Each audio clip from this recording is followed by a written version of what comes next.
Itu kita punya tradisi ini nggak? Tradisi meranking pembayar pajak nggak punya ya? Belum Ya. Belum. Nah, kita mau Kenapa mungkin nggak di disclosure gitu? Wah ini pembayar pajak, karena nggak benar mungkin bayar pajak. Makanya, wah ini bayarnya katakanlah 300 miliar. Tapi kayaknya lebih dari 300 miliar deh. kebanyakan perusahaan yang Iya, iya. Tapi kalau personal ini kan pajak pribadi kan. Iya, iya. Jadi kalau pajak perusahaan ya biarin lah. Tapi kalau pajak pribadi ini menarik karena seorang mendadak mau menjadi punya postur di lingkungannya. Oh Pak Haji Anu 4 loh. Ya gila gitu. Itu cukup direspek gitu. Suara dia cukup direspek. Jadi bukan sekedar Tapi satu berarti suara. Bung Bosman membayar 2 kali pajak berarti. Pajak perseorangan sama pajak perusahaan dong berarti. Dan pajak tax amnesty. Oh tax ikut juga tax amnesty kemarin? Warga negara yang baik saya ini.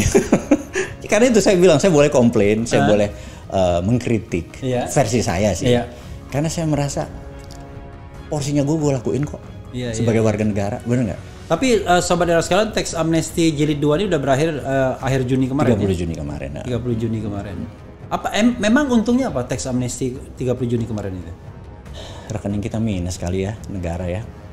Karena subsidi harga segala macam, mereka Jadi perlu mereka butuh fresh money gitu. Oke lah, kita contribute gitu ya. Ya tapi kalau bisa next. Jangan lu peres, lu kasih gua bermain juga jangan too much rule gitu ya. Iya. Harus ini, harus itu gitu ya. Yang saya pikir kadang-kadang ya ini mah sikat aja lah gitu. Nah, sekali lagi jadi saya merasa pengusaha kan kita bagi 2 pengusaha besar. Iya. Dan mikro, kecil dan menengah. Kita bagi 2. Iya.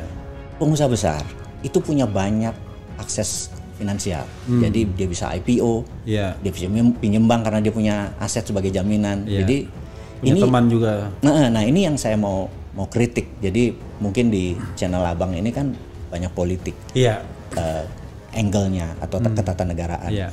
Tapi di dalam Toto Negoro menata negara itu kan bukan politik satu-satunya. Iya. Kita anggap aja kita ambil yang istilah udah baru IPO, Lex, Sosbud, Hankam. Jadi ideologi, politik, ekonomi, sosial, budaya, pertahanan, keamanan, anggap 7 pilarnya. GBHN banget ya.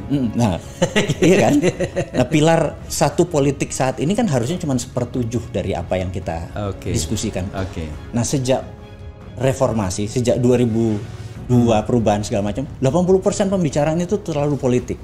Menurut saya, politik ya? Too much politik sehingga sosial nggak kepegang, budaya nggak kepegang, ekonomi yang nggak kepegang gitu. Nah, contoh ekonomi ini dulu, kalau kita mau bisnis kita bagus, kita mau pinjam ke bank, ada sebuah kata mantra, yang fardu, yang wajib adalah kita punya kolateral atau jaminan, gitu ya. Nah, dulu sebelum peristiwa IMF masuk ke Indonesia, ada 2 caranya. Ada asset based loan, loan berdasarkan aset. Nah, itu.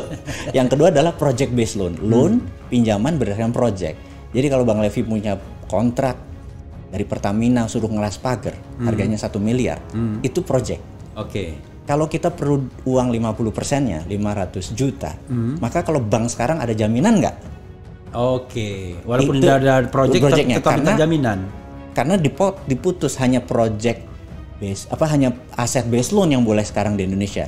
Dulu ini pun surat berharga ini bisa dikasih berdasarkan project. Kontrak project itu bisa dijadikan jaminan. Yang jadi masalah adalah pengusaha besar punya aset, yang kecil, menengah, mikro nggak punya aset. Fundingnya dari mana kalau dia dapat kerjaan? Nah, ini kita secara sistemik. Ini kita nggak bisa kaya nih. Kecuali project loan boleh diadakan sehingga kalau Pertamina ngasih project ke mereka ini bisa dijaminin ke bank. Nah, saya tuh ingin mengusulkan hidupin lagi project based loan. Gitu. Ini kita sudah 20 tahun loh project based loan itu tidak boleh. Udah 20 tahun ya? Udah 20 tahun. Padahal ini contoh. Ini saya kasih contoh supaya sahabat semua yang nonton channel ini memahami the other flip of coin, sisi lain dari koin atau the dark side of the moon. Kita lihat moon, kita mau lihat dark side-nya gitu ya. Nah, kita ingin mengingatkan misalnya nih, saya dapat project misalnya di suatu daerah di Pekanbaru, dapat project, kontrak dari Pertamina misalnya. Proyek itu nilainya 100 miliar, saya perlu duit 50 miliar untuk bangun, jaminan gua nggak punya. Maka apa yang dilakukan? Saya pergi ke Singapura, buat perusahaan di Singapura, 100% Indonesia. Terus maka kewarganegaraan PT ini, LTD ini kan Singapura punya, Singapura punya, ya. Kita akuisisi 100% proyek kita di sini. Kita pinjam berdasarkan proyek di Singapura, keluar nggak? Bisa keluar ya? Ya keluar, karena kan project based loan di sana boleh. Ya udah. Terus nanti di sini ngutang, bayarin sana ngutang aja, terus di sini nggak pernah untung. Ya gue kaya raya. Dulu gue lakukan itu. Karena itu gue bilang gue monster ekonomi. Dulu gue lakukan itu, tapi sekarang gue ada insaf. Gue balik ke Indonesia. Jadi berapa lama berdosanya waktu itu? Banyak, lama. Ada kali 20 tahun gitu ya. Tapi di sisi lain Bang, cuman sekedar mengingatkan. Gue punya rumah yatim Indonesia. Iya. Usianya udah 26 tahun. Berarti untung 6 tahun ya? Nah, mau gue ceritain adalah begini. Kalau pajak di sini 25%, ini gue buka aja supaya kita ada wake up call bagi negara ini. Kalau nggak, orang akan melakukan itu terus.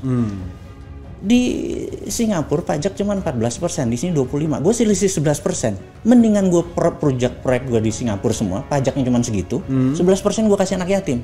I see. Jadi kita punya cara untuk survive, tapi dengan cara memanipulasi. Gue pikir enggak lagi deh, gue mau jadi orang tobat di sini. Tapi permudah Jo, istilahnya. Iya, pakai sulut punya, mana ada punya Jo. Permudah hal-hal seperti itu. Karena kita kan taatnya sama duit nih. Kalau kita pengusaha, bener nggak? Lu bikin susah, gue negara lain. Gitu. Karena uang nggak ada kewarganegaraannya soalnya. Itu. Nah, kira-kira oligar, kira-kira konglomerat, kira-kira orang yang rekeningnya di atas 10 digit, apa taat sama beginian? Enggak, semua main di luar. Gitu. Nah, mau mereka balik? Itu kan, jangan pajakin yang coro-coro yang kecil-kecil UKM-UKM ini dipajakin. Nggak akan pernah kaya negara kita. Ini dipermudah mereka balik ke negara ini. Kaya kita itu, gitu. Nah, ini yang gue mau challenge. Jadi gue marah, ngeritik, tapi kasih solusi. Mudah-mudahan ini solusi ya. Ya, tax amnesty yang 1 dan 2 itu ternyata belum terbukti bisa mengembalikan uang itu. Belum terbukti bisa ada benefit tambahan dari uang yang ada di tangan tadi. Akhirnya cuma menjadi operation expenditure. Jadi buat dia operation aja. Iya, untuk biaya itu. Kan harusnya menjadi capital expenditure. Saya pernah diceritakan seorang menteri ya sekarang masih menjabat, menterinya powerful. Dia bicara tentang pengusaha sawit. Dia bilang dapat HGU ya 30.000 hektar. Kemudian berdasarkan HG, dan HGU itu gratis, dia cuma bayar-bayar pejabat aja gitu-gitu kan. Begitu tanah HGU-nya dapat, emang tanah itu kosong kan, ada ini katanya, ada kayu-kayunya. Betul. Kayunya ditebang, dijual, dapat itu 1-2 triliun katanya. Itu buat modal. Lalu tidak hanya buat modal katanya, 1-2 triliun itu parkir di luar negeri. Ya cuma untuk operationnya saja dibawa ke sini. Buat ini operation. Dan dia pakai jalan negara yang dibayari APBN, APBD. Terus ini minjem duit lagi. Iya, enak banget dia. Jadi belum usaha dia udah untung dia. Iya, tapi itu hanya segelintir orang. Bener nggak? Dan itu yang disebut nggak fair. Kaya miskin kita, yang ini menambah kaya, yang ini kita nambah susah. Nah, kita pengen semuanya equal. Opportunity-nya ada pada semua orang. Itulah kira-kira itu kegelisahan pertama. Bung Bosman tahu berapa kira-kira uang kita di Singapura itu jumlahnya? Gini, more or less. Kalau uang beredar saat ini katakanlah 6.600 triliun. Kita tahu yang beredar di kalangan orang yang the top 10% itu mungkin merupakan 80%-nya. 80%. Ya 30% di sana lah. I see. Gitu.